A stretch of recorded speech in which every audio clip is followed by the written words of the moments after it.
बोलो गुरुदेव भगवान की जय। प्यारे कृष्ण कन्हैया लाल की जय। श्री गर्ग संहिता मथुरा खंड चल रहा है। आज है 8वां अध्याय। चाणूर, मुष्टिक आदि मल्लों का तथा कंस और उसके भाइयों का वध। श्री नारद जी कहते हैं, राजन, नंदराज का चित्त करुणा से द्रवित हो रहा था।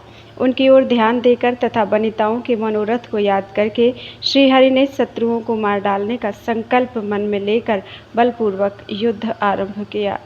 चाणूर को भुजदंडों से उठाकर श्री कृष्ण ने बलपूर्वक अकस्मात आकाश में उसी प्रकार फेंक दिया जैसे हवा ने उखड़े हुए कमल को सहसा उड़ा दिया हो। आकाश से नीचे मुँह किए वह पृथ्वी पर इतने वेग से गिरा मानो कोई तारा टूट पड़ा हो।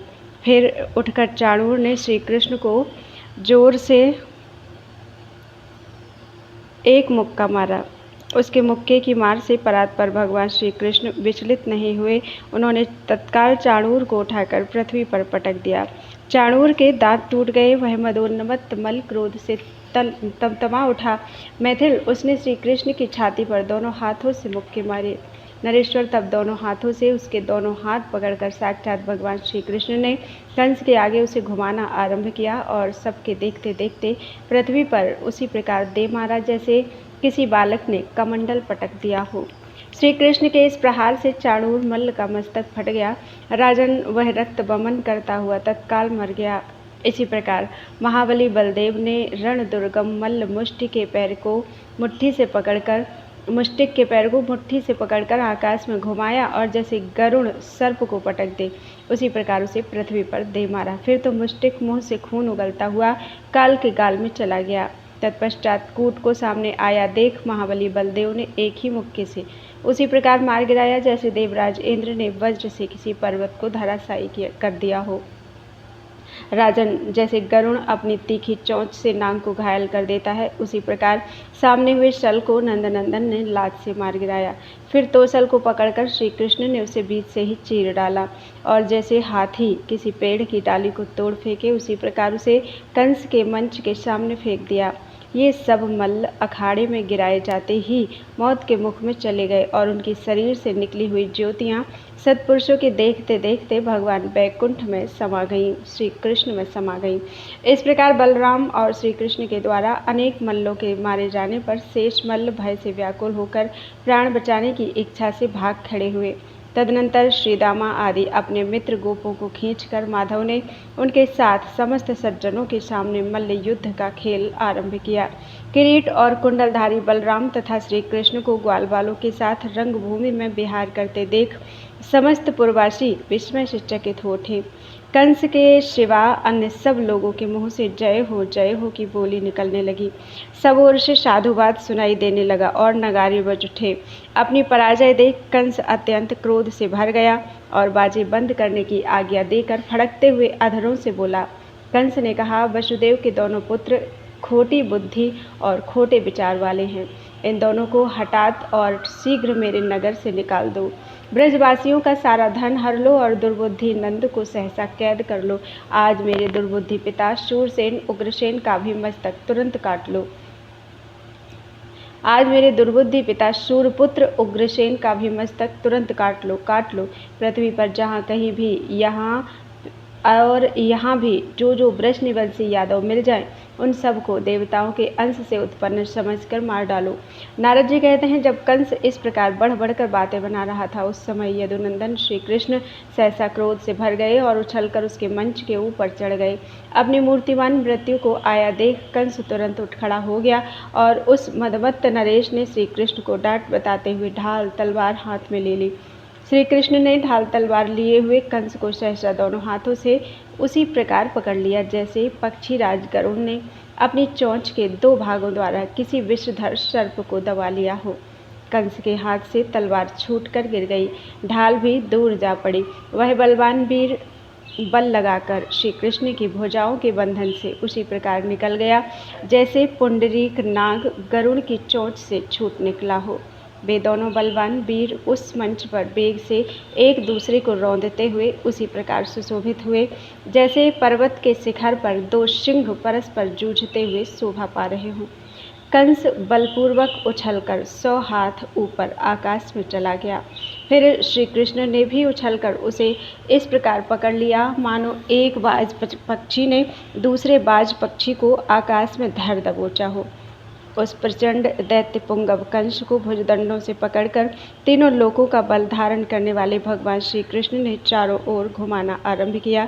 फिर रोष से भरकर उन्होंने कंस को आकाश से उस मंच पर ही दे मारा।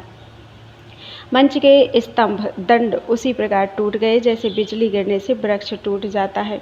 आकाश से नीचे गिरने पर भी वज्र तुल्य अंगों वाला कंस मन ही मन किंचित व्याकुल होकर सहसा उठ गया और महात्मा श्री कृष्ण के साथ युद्ध करने लगा। भगवान गोविंद ने पुनः उसे बाहुदंडों द्वारा उठाकर मंच पर फेंक दिया और उसकी छाती पर चढ़कर माधव ने उसका मुकुट उतार लिया। फिर तुरंत उसके केस पकड़कर स्वयं हरि ने उसे मंच से रंगभूमि में उसी प्रकार पटक दिया जैसे किसी ने शैल शिखर से किसी भारी शिलाखंड को नीचे गिरा दिया हो। फिर सबके आधारभूत अनंत पराक्रमी आदि अंतरहित सनातन भगवान श्री कृष्ण स्वयं भी उसके ऊपर वेग से कूद पड़े। राजन, इस प्रकार उन दोनों के गिरने से वहाँ का भूमंडल सहसा थाली की भांति गहरा हो गया और 2 घड़ी तक धरती कांपती रही।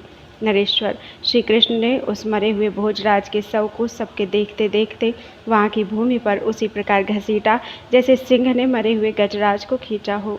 नरेश्वर, उस समय इधर उधर दौड़ते हुए भूपालों का हाहाकार सुनाई देने लगा। महाबली कंस ने बैरभाव से देवेश्वर श्री कृष्ण का भजन करके उसी प्रकार उनका सारूप्य प्राप्त कर लिया जैसे कीड़ा भृंगी के चिंतन से उसी का रूप ग्रहण कर लेता है। कंस को धराशायी हुआ देख उसके 8 महाबली भाई सुहुत, सृष्टि, न्यग्रोध, तुष्टिमान, राष्ट्रपालक, सुनामा, कंक और शंक क्रोध से ओठ फड़फड़ाते हुए ढाल और तलवार लेकर युद्ध करने के लिए श्री कृष्ण पर टूट पड़े। उन्हें आते देख रोहिणी नंदन बलराम ने मुक्तर हाथ में लेकर उसी प्रकार उनके निकट हुंकार किया जैसे सिंह मृगों को देखकर दहाड़ता है।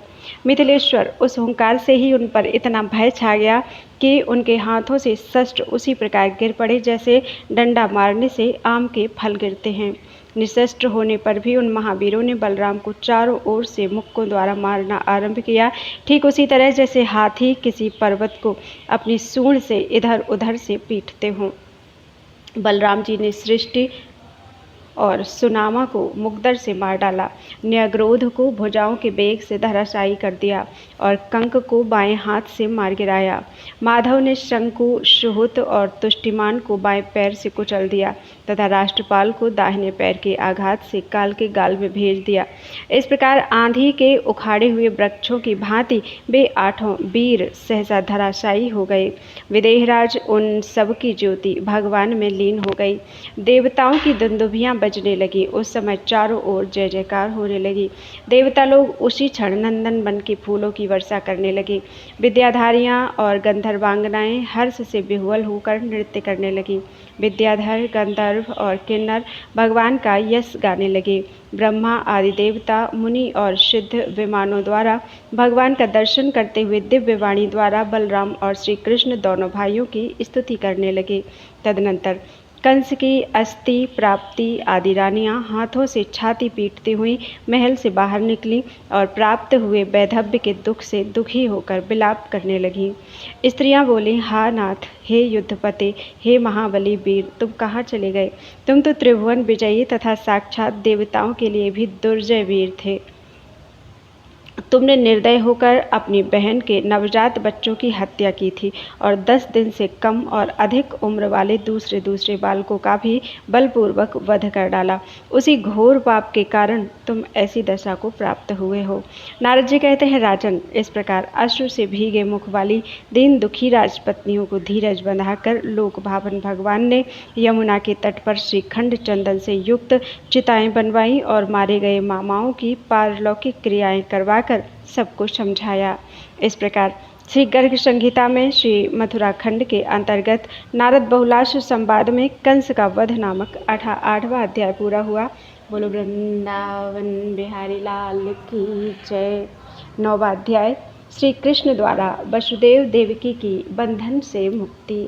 श्री कृष्ण और बलराम का गुरुकुल में विद्याध्ययन तथा गुरु दक्षिणा के रूप में गुरु के मरे हुए पुत्र को यमलोक से लाकर लौटाना, श्री अक्रूर को हस्तिनापुर भेजना तथा कुब्जा का मनोरथ पूर्ण करना। श्री नारद जी कहते हैं, राजन, तदनंतर भगवान श्री कृष्ण और बलराम साक्षात वृषनिवंशियों से घिरे हुए देवकी और वसुदेव के समीप गए। नरेश्वर अपने दोनों पुत्रों को देखकर उन दोनों के बंधन उसी प्रकार स्वतः ढीले पड़ गए जैसे गरुड़ को आया देख नागपाश के बंधन स्वतः खुल जाते हैं। बलराम सहित श्रीहरि ने माता पिता को अपने प्रभाव के ज्ञान से संपन्न देख तत्काल अपनी माया फैला दी, जो बलपूर्वक जगत को मोह लेने वाली है। बलराम और कृष्ण मेरे पुत्र हैं, यह जानकर वसुदेव जी मोह से व्याकुल हो गए और आंसू बहाते हुए देवकी के साथ सहसा उठकर उन्होंने दोनों पुत्रों को हृदय से लगा लिया। तब वृषनिवंशियों से घिरे हुए श्रीहरि ने उन दोनों को आश्वासन दे अपने नाना उग्रसेन को मथुरा का राजा बना दिया। कंस के भय से दूसरे देशों में भगे हुए यादवों को बुलाकर भगवान ने प्रेम पूर्वक उन्हें यदुपुरी में कुटुंब सहित रहने के लिए स्थान दिया। गोपगणों के साथ अपने घर को जाने के लिए उद्यत नंदराज को प्रणाम करके बलराम सहित श्री कृष्ण ने उन्हें अपनी माया से मोहित सा करते हुए कहा, तात, अब आप इस मथुरापुरी में निवास कीजिए। यदि आपके मन में यहाँ से जाने की इच्छा उठ खड़ी हुई हो तो जाइए। मैं भी यदुवंशियों की व्यवस्था करके भैया बलराम के साथ आपके पास आ जाऊंगा।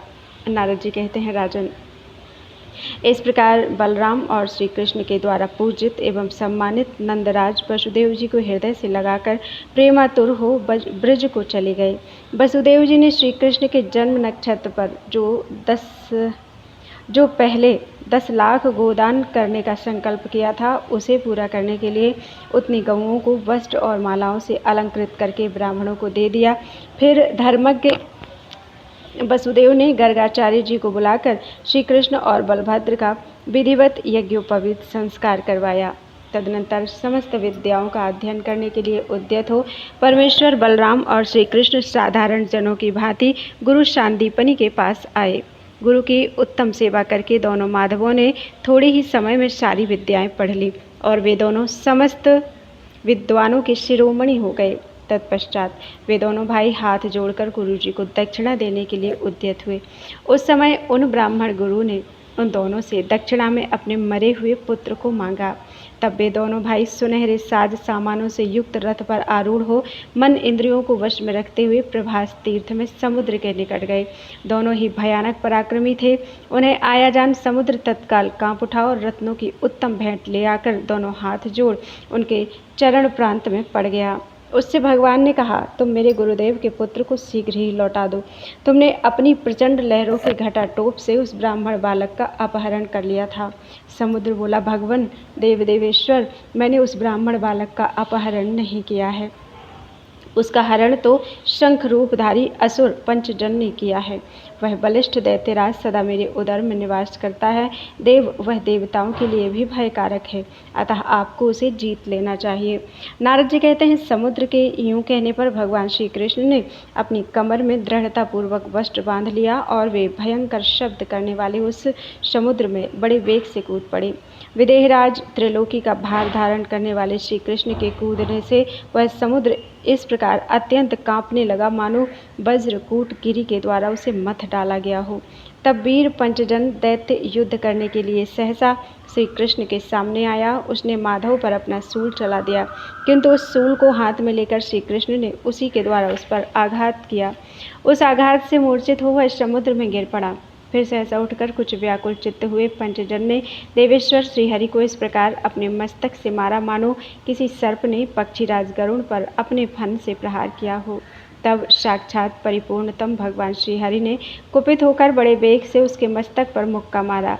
श्री कृष्ण के मुक्के की मार से तत्काल उसके प्राण पखेरु उड़ गए। विदेहराज उसके शरीर से निकली हुई ज्योति घनश्याम श्री कृष्ण में लीन हो गई। इस प्रकार पंचजन को मारकर और उसके शरीर से उत्पन्न शंख को साथ लेकर वे श्री कृष्ण सहसा महासागर से निकले और रथ पर आ बैठे।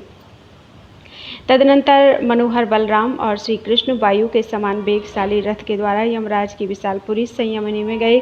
वहां उन्होंने मेघ गर्जना के समान भयंकर लोक प्रचंड पांचजन्य की ध्वनि सब ओर फैला दी। उसे सुनकर सभासदों सहित यमराज कांप उठे। यमपुरी के 84 लाख नरकों में पड़े हुए पापियों में से जिन जिन के कानों में वह ध्वनि पड़ी, वे सब के सब मोक्ष पा गए। यमराज उसी क्षण पूजा और उपहार की सामग्री लेकर श्री कृष्ण बलराम के चरण प्रांत में आ गिरे। वे उनके तेज से पराभूत हो गए थे, अतः हाथ जोड़कर बोले। यमराज ने कहा, हे हरे, हे कृपा सिंधु, हे महाबली बलराम, आप दोनों असंख्य ब्रह्मांडों के अधिपति तथा परिपूर्णतम परमेश्वर हैं। आप दोनों देवता, पुराण पुरुष, सबसे महान, सर्वेश्वर तथा संपूर्ण जगत के लोगों के अधीश्वर हैं। आज भी आप दोनों सबके ऊपर विराजमान हैं। परमेश्वर, आप अपनी वाणी द्वारा हमें आज्ञा दें कि हमें क्या सेवा करनी है। हे हरे, हे कृपा सिंधो, राम राम महाबल, असंख्य ब्रह्मांडपति, परिपूर्णतमौ युवां, देवौ पुरुषौ पुराणौ, महान्तौ सर्वेश्वरौ, सर्वजगन्नेशौ, अद्यैव सर्वोपरि वर्तमानौ, गिरा निजाज्ञां वदतं परेशौ। श्री भगवान बोले, महामते, लोकपालियम, मेरे गुरुपुत्र को ले आओ और मेरी वाणी का आदर करते हुए कहीं भी न्यायोचित रीति से राज्य करो। नारद जी कहते हैं, राजन, उसी समय यमराज ने गुरुपुत्र को ले आकर श्री कृष्ण के हाथ में सौंप दिया। फिर साक्षात श्रीहरि उसे लेकर अवंतिकापुरी में आए और उन्होंने श्री गुरु को उनका वह शिशु पुत्र समर्पित कर दिया। फिर गुरु के आशीर्वाद से संभावित हो उन दोनों भाइयों ने हाथ जोड़कर उन्हें प्रणाम किया और वे रथ पर चढ़कर मथुरापुरी में आ गए। वहाँ यदुवंशियों ने उनका बड़ा सम्मान किया। एक दिन समस्त कारणों के भी कारण श्री कृष्ण अपने भक्त पांडवों का स्मरण करते हुए बलराम जी के साथ अक्रूर के घर गए। नरेश्वर अक्रूर सहसा उठकर खड़े हो गए और बड़ी प्रसन्नता के साथ उन्हें हृदय से लगाकर 16 उपचारों द्वारा उनका पूजन करके हाथ जोड़कर सामने खड़े हो गए। उनका मनोरथ पूर्ण हो चुका था। उन्होंने प्रेमानंद के आंसू बहाते हुए उनसे कहा। अक्रूर बोले, प्रभुओं, जिन्होंने मार्ग में मैंने जो कुछ कहा या सोचा था वह सब पूर्ण कर दिया। उन्हीं आप दोनों बलराम और श्री कृष्ण को मेरा नित्य बारंबार नमस्कार है। आप दोनों समस्त लोकों में सर्वाधिक सुंदर हैं, जन भूषणों में भी उत्तम हैं, संपूर्ण जगत को बाहर और भीतर से भी प्रकाशित करने वाले हैं। इस समय गौ, ब्राह्मण, साधु, वेद, धर्म तथा देवताओं की रक्षा के लिए आप दोनों यदुकुल में अवतीर्ण हुए हैं। परिपूर्णतम तेजस्वी आप दोनों परमेश्वर कंसादि दैत्यों का विनाश करने के लिए गोलोक धाम से भारतवर्ष के भूमंडल में पधारे हैं। मैं नित्य निरंतर आप दोनों को प्रणाम करता हूँ। युवाभ्यां राम कृष्णाभ्यां ताभ्यां नित्यं नमो नमः। याभ्यां मार्गे यदुक्तं मे पूर्णं तच्चक्रतं प्रभु। लोकाभिरामौ जनभूषणोत्तमौ चान्तर्बहिः सर्वजगत्प्रदीपकौ। गोविप्रसादो श्रुतिधर्मदेवता रक्षार्थमद्यैव यदोः कुले गतौ। कंसादिदैत्येन्द्रविनाशहेतवे गोलोकलोकात् परिपूर्णतेजसौ समागतौ भारतभूमिमण्डले। युवां परेशौ सततं नतोऽस्म्यहम्। श्री भगवान बोले, आप हमारे बड़े बूढ़े गुरुजन और धैर्यवान हैं। मैं आपके आगे बालक हूँ। महामते, संत पुरुष कभी अपनी बड़ाई नहीं करते। दानपते, पांडवों का कुशल समाचार जानने के लिए आप शीघ्र हस्तिनापुर जाइए और वहाँ उन सबसे मिलजुल कर लौट आइए। नारद जी कहते हैं, राजन, उस समय अक्रूर से यूँ कहकर समस्त कार्यों का संपादन करने वाले भक्त वत्सल भगवान श्री कृष्ण बलराम जी के साथ वसुदेव जी के भवन में लौट आए। उधर अक्रूर कौरवेंद्रपुरी हस्तिनापुर में जाकर पांडवों से मिले और पुनः वहाँ से लौटकर उन्होंने श्री कृष्ण से सारा समाचार कह सुनाया। अक्रूर ने कहा, भगवान, पांडव लोग कौरवों के दिए हुए दुख भोग रहे हैं। आप दोनों के सिवा दूसरा कोई भी उनकी सहायता करने वाला नहीं है। पांडु के मर जाने पर पृथा के सभी पुत्र आप दोनों के चरणारविंदों में ही चित्त लगाए बैठे हैं। नारद जी कहते हैं, राजन, अक्रूर जी के मुख से यह समाचार सुनकर भगवान श्री कृष्ण ने कौरवों का आधा राज्य बलपूर्वक पांडवों को दे दिया। तदनंतर अपनी कही हुई बात को याद करके भगवान श्री कृष्ण उद्धव को साथ लेकर कुब्जा के महामंगल संयुक्त भवन में गए। श्रीहरि को आया देख परम रूपवती कुब्जा ने तुरंत ही भक्तिभाव से पाद्य आदि उपचार समर्पित करके अपने प्राण बल्लभ का पूजन किया। कुब्जा के उत्तम भवन की दीवारों में सोने और रत्न जड़े गए थे। उस रूपवती रमणी के साथ श्रीहरि उसी प्रकार शोभित हुए जैसे बैकुंठ धाम में रमा के साथ रमापति विष्णु शोभा पाते हैं। राजन, साक्षात परिपूर्णतम भगवान श्री कृष्ण स्वयं जिस सैरंध्री के पति हो गए, उसका महान तप कैसा आश्चर्यजनक है। विदेहराज, वहाँ लीला से मानव शरीर धारण करने वाले भगवान श्रीहरि 8 दिनों तक टिके रहकर 9वें दिन वसुदेव जी के भवन में लौट आए। विदेह नरेश, मथुरा में इस प्रकार जो श्री कृष्ण का चरित्र है वह समस्त पापों को हर लेने वाला, पुण्यदायक तथा आयु की वृद्धि का उत्तम साधन है। वह मनुष्यों को चारों पदार्थ देने वाला है तथा श्री कृष्ण को भी वश में कर लेने वाला है। तुमने जो कुछ पूछा था वह सब मैंने तुमसे कह सुनाया, अब और क्या सुनना चाहते हो। इस प्रकार श्री गर्ग संहिता में श्री मथुरा खंड के अंतर्गत नारद बहुलाशु संवाद में यदुशौख्य नामक 9वां अध्याय पूरा हुआ। बोलो वृंदावन बिहारी लाल की जय। 10वां अध्याय धोबी, दर्जी और सुदामा माली के पूर्व जन्म का परिचय। बहुलासु ने पूछा, देवर्षि, आपके मुख से मैंने भगवान श्री कृष्ण के पावन चरित्र का श्रवण किया, किंतु पुनः अधिकाधिक सुनने की इच्छा हो रही है। जैसे प्यासा प्राणी जल की इच्छा करता है, उसी तरह मेरा मन आज श्री कृष्ण चरित्र को सुनना चाहता है। आपने कंस के जन्म कर्मों का वर्णन किया और मैंने सुना। केसी आदि बड़े बड़े दैत्यों की पूर्व जन्म की बातें भी मैंने सुनी। अब यह जानना चाहता हूँ कि अहो, जिसकी महती ज्योति श्री कृष्ण में लीन हुई, वह धोबी पूर्व जन्म में कौन था और श्रीहरि ने उसका वध क्यों किया। नारद जी ने कहा, विदेहराज, त्रेता युग की बात है। अयोध्यापुरी में श्री रामचंद्र जी राज्य करते थे। उनके राज्यकाल में प्रजा की मनोवृत्ति एवं दुख सुख जानने के लिए गुप्तचर घूमा करते थे। एक दिन उन गुप्तचरों के सुनते हुए किसी धोबी ने अपनी भार्या से कहा, तू दुष्टा है और दूसरे के घर में रहकर आई है, इसलिए अब तुझे मैं नहीं रखूँगा। स्त्री के लोभी राजा राम भले ही सीता को रख लें, किंतु मैं तुझे नहीं स्वीकार करूँगा। इस प्रकार बहुत से लोगों के मुख से आपेक्ष युक्त बात सुनकर श्री राघवेंद्र ने लोकापवाद के भय से सहसा सीता को वन में त्याग दिया। रघुकुल तिलक श्री राम ने उस धोबी को दंड देने की इच्छा नहीं की। वही द्वापर के अंत में मथुरापुरी में फिर धोबी ही हुआ। उसने सीता के प्रति जो कुवाच्य कहा था, उस दोष की शांति के लिए श्रीहरि ने स्वयं ही उसका वध किया। तथापि उन श्री करुणानिधान ने उस धोबी को मोक्ष प्रदान किया। राजन, दयालु श्री कृष्णचंद्र का यह परम अद्भुत चरित्र मैंने तुमसे कहा, अब पुनः क्या सुनना चाहते हो। बहुलासु ने पूछा, मुनि श्रेष्ठ, पूर्व जन्म में वह दर्जी कौन था जिसे भगवान श्री कृष्ण ने अपना सारूप्य प्रदान किया। श्री नारद जी ने कहा, राजन, पहले मिथिलापुरी में एक दर्जी था जो भगवान श्रीहरि के प्रति भक्तिभाव रखता था। उसने श्री राम के विवाह के समय राजा शीरध्वज जनक की आज्ञा से श्री राम और लक्ष्मण के दूल्हा वेश के लिए महीन डोरे से कपड़े सिए थे। वह वस्त्र सीने की कला में अत्यंत कुशल था। राजन, करोड़ों कामदेवों के समान लावण्य वाले सुंदर श्री राम और लक्ष्मण को देखकर वह महामनस्वी दर्जी मोहित हो गया था। उसने मन ही मन यह इच्छा की कि मैं कभी अपने हाथों से इनके अंगों में वस्त्र पहनाऊं। श्री रघुनाथ जी सर्वज्ञ हैं, उन्होंने मन ही मन उसे वर दे दिया। द्वापर के अंत में भारतीय ब्रजमंडल में तुम्हारा मनोरथ पूर्ण होगा। श्री रामचंद्र जी के वरदान से वही यह दर्जी मथुरा में प्रकट हुआ था, जिसने उन दोनों बंधुओं की वेश रचना करके उनका सारूप्य प्राप्त कर लिया। बहुलासु ने पूछा, ब्राह्मण, सुदामा माली ने, जिसके घर में परम मनोहर बलराम और श्री कृष्ण स्वयं पधारे थे, कौन सा पुण्य किया था, बताइए।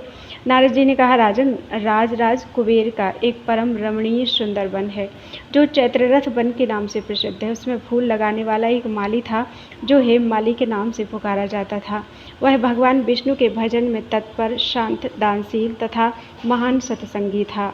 उसने भगवान श्री कृष्ण की प्राप्ति के लिए देवताओं की पूजा की 5000 वर्षों तक प्रतिदिन 300 कमल पुष्प लेकर वह भगवान शंकर के आगे रखता और उन्हें प्रणाम करता था। एक समय करुणानिधि त्रिनेत्रधारी भगवान शंकर उसके ऊपर अत्यंत प्रसन्न होकर बोले, परम बुद्धिमान मालाकार, तुम इच्छानुसार वर मांगो। तब हेममाली ने हाथ जोड़कर महादेव जी को नमस्कार किया और परिक्रमा करके उनके सामने खड़ा होकर मस्तक झुकाकर कहा। हेममाली बोला, भगवान परिपूर्णतम प्रभु श्री कृष्ण कभी मेरे घर पधारें और मैं इन नेत्रों से उनका प्रत्यक्ष दर्शन करूं, ऐसी मेरी इच्छा है। आपके वरदान से मेरी यह अभिलाषा पूर्ण हो। श्री महादेव जी ने कहा, महामते, द्वापर के अंत में भारतवर्ष की मथुरापुरी में तुम्हारा यह मनोरथ सफल होगा, इसमें संशय नहीं है। नारद जी कहते हैं, राजन, महादेव जी के वरदान से वह महामना हेममाली ही द्वापर के अंत में सुदामा माली हुआ था। इसीलिए साक्षात बलराम और श्री कृष्ण भगवान शिव की वाणी सत्य करने के लिए उसके घर पधारे थे। अब और क्या सुनना चाहते हो? इस प्रकार श्री गर्ग संहिता में श्री मथुरा खंड के अंतर्गत नारद बहुलाशु संवाद में धोबी, दर्जी और सुदामा माली का उपाख्यान नामक 10वां अध्याय पूरा हुआ। बोलो वृंदावन बिहारी लाल की जय। 11वां अध्याय कुब्जा और कुबलिया पीड़ के पूर्व जन्मगत वृत्तांत का वर्णन। श्री बहुलाशु ने पूछा, देवर्षि सैरंध्री ने पूर्व काल में कौन सा तप किया था जिससे देवताओं के लिए भी अत्यंत दुर्लभ भगवान श्री कृष्ण उस पर रीझ गए? नारद जी ने कहा, राजन, करोड़ों कामदेवों के समान सुंदर श्री रामचंद्र जी जब पंचवटी में रहते थे उस समय शूर्पणखा नाम की राक्षसी उन्हें देखकर अत्यंत मोहित हो गई थी। श्री रघुनाथ जी एक पत्नी व्रत के पालन में तत्पर हैं, अतः इनके मन में दूसरी किसी स्त्री के प्रति मोह नहीं है। यह विचार कर रावण की बहन क्रोध से सीता को खा जाने के लिए दौड़ी। उस समय श्री राम के छोटे भाई लक्ष्मण ने रुष्ट होकर तीखी धार वाली तलवार से तत्काल उसकी नाक और कान काट लिए। नाक कट जाने पर उसने लंका में जाकर रावण को यह सब समाचार बता दिया और स्वयं अत्यंत खिन्न चित्त होकर वह पुष्कर तीर्थ में चली गई। वहां जल में खड़ी होकर भगवान शंकर का ध्यान तथा श्री राम को पति रूप में पाने की कामना करती हुई शूर्पणखा ने 10,000 वर्षों तक तपस्या की।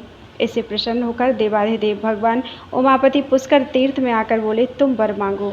शूर्पणखा ने कहा, परम देवदेव, आप समस्त कामनाओं को पूर्ण करने में समर्थ हैं, अतः मुझे यह वर दीजिए कि सत्पुरुषों के प्रिय श्री रामचंद्र जी मेरे पति हों। शिव ने कहा, राक्षसी सुनो, यह वर तुम्हारे लिए अभी सफल नहीं होगा। द्वापर के अंत में मथुरापुरी में तुम्हारी यह कामना पूरी होगी, इसमें संशय नहीं है। नारद जी कहते हैं, राजन, महामते, वही इच्छानुसार रूप धारण करने वाली शूर्पणखा नाम राक्षसी श्री मथुरापुरी में कुब्जा नाम से प्रसिद्ध हुई थी। महादेव जी के वर से वह श्री कृष्ण की प्रिया हुई। यह प्रसंग मैंने तुम्हें बताया। अब और क्या सुनना चाहते हो? बहुलाश बोले, नारद जी, यह कुबलिया पीड़ पूर्व जन्म में कौन था? कैसे हाथी की योनि को प्राप्त हुआ और किस पुण्य से भगवान श्री कृष्ण में लीन हुआ? नारद जी ने कहा, राजा बलि के एक विशालकाय एवं बलवान पुत्र था जिसका नाम था मंदगति। वह समस्त शस्त्रधारियों में श्रेष्ठ तथा 1,00,000 हाथियों के समान बलशाली था। एक समय श्री रंगनाथ की यात्रा के लिए वह घर से निकला और जन समुदाय में सम्मिलित हो गया। मंदगति मतवाले हाथी के समान वेग से भुजाएं हिला हिलाकर लोगों को कुचलता चला जा रहा था। रास्ते में उसकी भुजाओं के वेग से बूढ़े त्रित मुनि गिर पड़े। उन्होंने कुपित होकर उस मतवाले बलिष्ठ बलि कुमार को शाप दे दिया। त्रित ने कहा, दुर्मते, तू हाथी के समान मदोन्मत्त होकर रंग यात्रा में लोगों को कुचलता जा रहा है, अतः हाथी हो जा। इस प्रकार शाप मिलने पर वह बलवान दैत्य मंदगति तत्काल तेजोभ्रष्ट हो गया और उसका शरीर कैंचुल की भांति छूटकर नीचे जा गिरा। मुनि के प्रभाव को जानने वाले उस दैत्य ने तुरंत ही हाथ जोड़ प्रणाम और परिक्रमा करके त्रित मुनि से कहा। मंदगति बोला, हे मुने, कृपा सिंधु, आप द्विजों में श्रेष्ठ योगींद्र हैं। इस गजयोनि से मुझे कब छुटकारा मिलेगा, यह मुझे शीघ्र बताइए। मुने, आज से आप जैसे महात्माओं की अवहेलना मेरे द्वारा कभी नहीं होगी। ब्राह्मण आप जैसे मुनि वर और शाप दोनों को देने में समर्थ हैं। नारद जी कहते हैं, राजन, उस दैत्य द्वारा इस प्रकार प्रसन्न किए जाने पर महामुनि त्रित का क्रोध दूर हो गया। फिर उन कृपालु ब्राह्मण शिरोमणि ने उस दैत्य से कहा। त्रित बोले, दैत्यराज, मेरी बात झूठी नहीं हो सकती, तथापि तुम्हारी भक्ति से मैं अत्यंत प्रसन्न हूँ, इसलिए तुम्हें ऐसा दिव्य वर प्रदान करूँगा जो देवताओं के लिए भी दुर्लभ है। दैत्येंद्र, शोक न करो, श्रीहरि की नगरी मथुरा में श्री कृष्ण के हाथ से तुम्हारी मुक्ति होगी, इसमें संशय नहीं है। नारद जी कहते हैं, राजन, वही यह मंदमती मंदगति दैत्य विंध्य पर्वत पर कुवलयापीड़ नाम से विख्यात हाथी हुआ, जो बल में अकेला ही 10,000 हाथियों के समान था। उसे मगधराज जरासंध ने लाख हाथियों के द्वारा वन में पकड़ा। विदेहराज, फिर उसने कंस को दहेज में वह हाथी दे दिया। त्रित मुनि के कथनानुसार उसका तेज श्री कृष्ण में लीन हुआ। यह प्रसंग मैंने तुमसे कहा, अब और क्या सुनना चाहते हो। इस प्रकार से गर्ग संहिता में श्री मथुरा खंड के अंतर्गत नारद बहुलाशु संवाद में कुब्जा और कुवलयापीठ के पूर्व जन्म का वर्णन नामक 11वां अध्याय पूरा हुआ।